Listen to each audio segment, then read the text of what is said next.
Assalamualaikum warahmatullahi wabarakatuh. Saya Mutiara Amelia Sabrina dari Prodi Kimia C Universitas Pendidikan Indonesia. Kali ini saya akan presentasi mengenai artikel penelitian yang berjudul Interpretasi, Sejarah dan Mitos dari Candi Borobudur. Nah, pertama saya akan menjelaskan mengenai bagian-bagian artikel.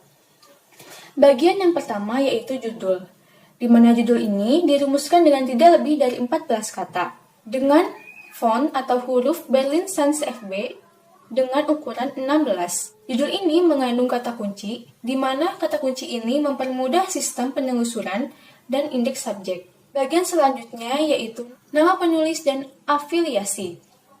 Afiliasi ini diketik dengan huruf Gill Sans MT dengan ukuran 12. Untuk namanya ditulis dengan huruf Gill Sans MT dengan ukuran 14. Khusus pada Universitas Pendidikan Indonesia, pada bagian nama dan afiliasi, cukup menuliskan nama dan nama pembimbing, kemudian departemen, fakultas, Universitas Pendidikan Indonesia, dan alamat pos atau email dari penulis. Selain itu, diperlukan juga catatan kaki di belakang nama pembimbing penulis, yaitu dengan tulisan penulis penanggung jawab. Selanjutnya adalah bagian abstrak. Bagian abstrak ini ditulis di bawah nama dan afiliasi, di mana ditulis dengan font atau huruf Times New Roman dengan ukuran 11, dengan indent kiri dan kanan masing-masing 1 cm. Abstrak ini setidaknya berisi latar belakang dan alasan atas topik yang dibahas, kemudian tujuan dari penelitian, metode, dan kesimpulan yang mewakili seluruh dari isi artikel. Pada abstrak, di dalam artikel yang berjudul Interpretasi Sejarah dan Mitos dari Candi Borobudur, di dalamnya terdapat yaitu latar belakang di mana Candi Borobudur memiliki banyak sejarah dan misteri yang tidak diketahui oleh banyak orang. Terdapat beberapa penjelasan sejarah yang tidak diketahui oleh khalayak ramai. Tujuan dari penelitian ini adalah untuk sebagai bahan ajaran, di mana metode yang digunakan yaitu kualitatif dan deskriptif, yang menggunakan penelitian dari berbagai literatur. Selanjutnya, terdapat pula abstrak yang berbahasa Inggris ditempatkan di bawah abstrak yang menggunakan bahasa Indonesia. Isinya sama dengan abstrak yang bahasa Indonesia. Selain itu, di dalam abstrak pun, di bawahnya terdapat kata kunci, di mana tidak lebih dari 5 kata. Di dalam artikel ini, di bawah abstrak terdapat kata kunci, di antaranya Candi Borobudur, sejarah, mitos, kebudayaan, dan aset. Selanjutnya, kita masuk ke dalam pendahuluan.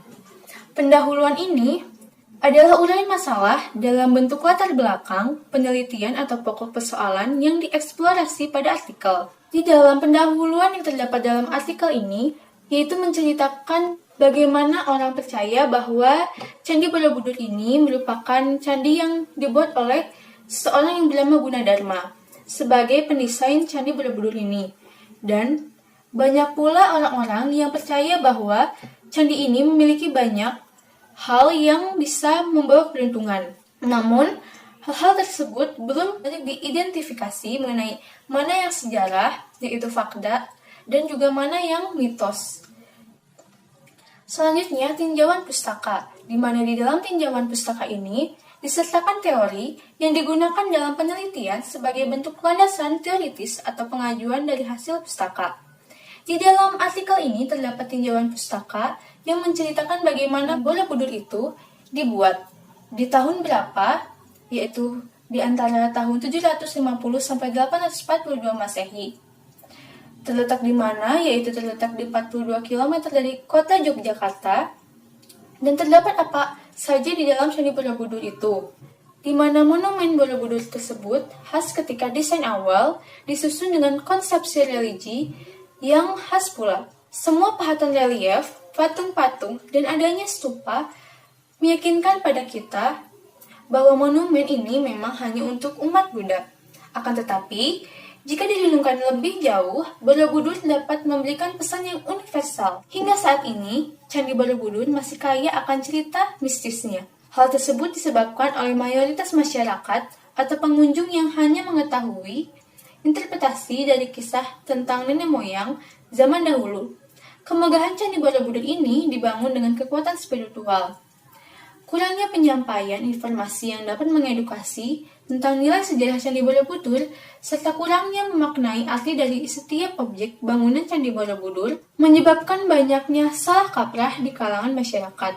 Selanjutnya adalah metode penelitian. Di dalam metode penelitian ini, berisi uraian mengenai desain penelitian, responden yang terlibat, instrumen yang digunakan, serta prosedur analisis data, atau metode, teknik, dan prosedur penelitian yang digunakan.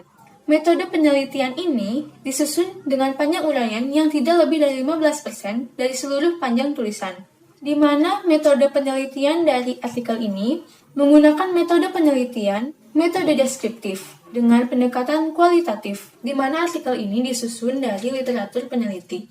Selanjutnya adalah hasil penelitian. Bagian hasil penelitian ini disajikan dengan secara sistematis sesuai dengan tujuan penelitian.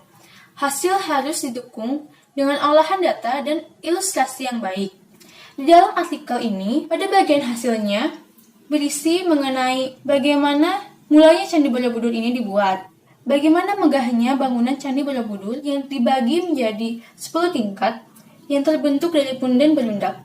Selanjutnya adalah bagian pembahasan. Menanggapi setiap tujuan penelitian yang hendak dicapai dengan cara menghubunginya dengan teori-teori yang diacu atau disajikan dalam bagian pendahuluan atau tinjauan pustaka.